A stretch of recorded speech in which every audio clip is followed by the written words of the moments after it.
Hi. This past week I had dinner with some friends, grade school friends, and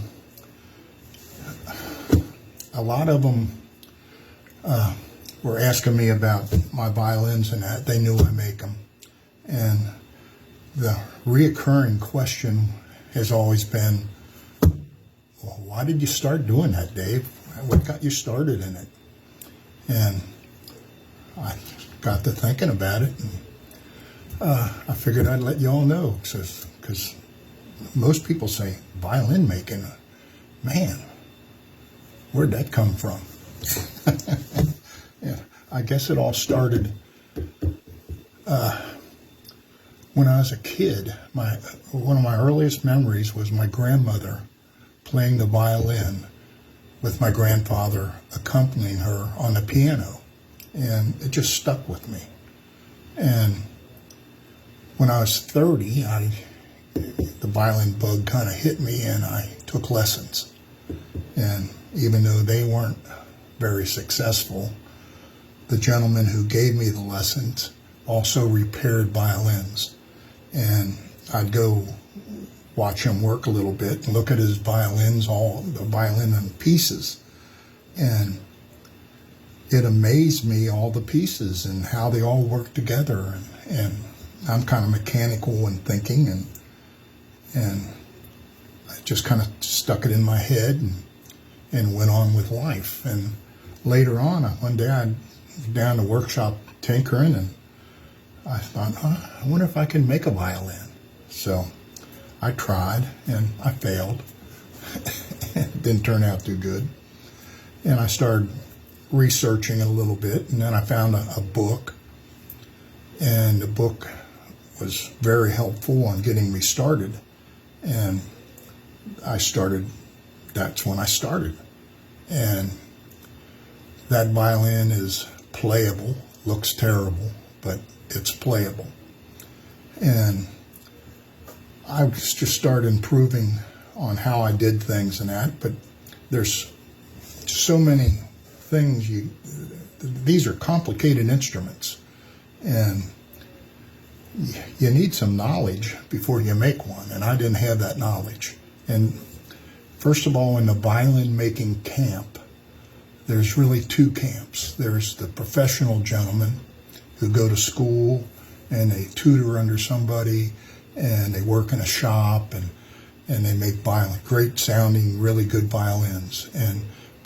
And then there's also, in that same group, if your dad make it and he had a shop and you're raised and you came along and it was a family business. Those people keep all that information close to the chest.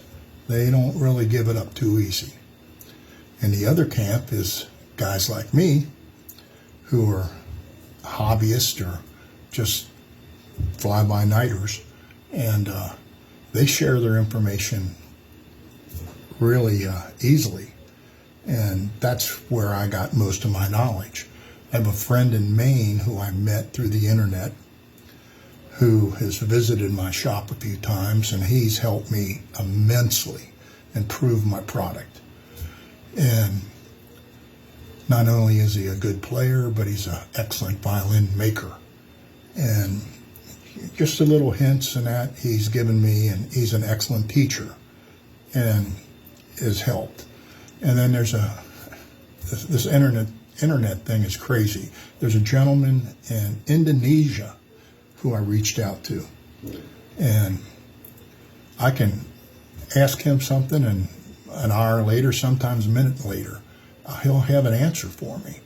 And the latest, it's been a while ago, but I'm on my fingerboards, trying to get away from ebony, because that's really expensive wood, and there's not too much of it available that's a good quality. And I want to do a hard maple neck or fingerboard and dye it with a stain of some kind. And he recommended using printer ink, black printer ink, and it works. It does a great job. And just little things like that. He also helped me on my points, on where they are on the purfling and that. And I mean, there's I just added up. There's over 90 pieces in a violin, and that's a lot of little pieces of wood and carving and everything. And it's a labor of love for me. And every one, it seems like they get better, and I enjoy doing it. And I can only hope that, someday one of my kids or grandkids will play. I got one granddaughter who plays a little. So, but that's about it. I thought I'd let you know what's on my mind, because I'm getting a little antsy down here in the shop, and figured I'd do a little video before I get back on the carving of the back. So thanks a lot for watching.